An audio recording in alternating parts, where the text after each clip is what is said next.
আসসালামু আলাইকুম। আজকে ভাবছিলাম ফেসবুক আর ভিডিও দিব না, তখন ইমার্জেন্সি একটা ভিডিও দেওয়ার জন্য আসছি। আমাদের কমলনগর হাজিরহাটের এক মাছ ব্যবসায়ী, তার নাম হচ্ছে খোকন। তার বাড়ি হচ্ছে হাত ধরুন, হজিমেরহাট। রিস্তাতেও আমাদের খোকন আমাদের বাতিজা হয়।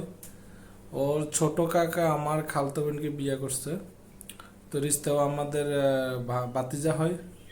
তো ওর মেয়ে আজকে বিকেল বেলা একটা বজ্রপাত হয়েছিল কমলনগরে।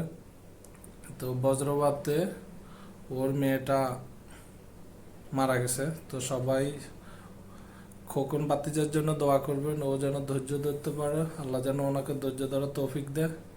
আর যে মারা গেছে আল্লাহ তাকে যেন বেহেশত নসিব করে। আর মেয়েটা বিশেষ করে ও কোরআনে হাফেজ ছিল, তো ওর জন্য সবাই দোয়া করবেন। আসসালামু আলাইকুম।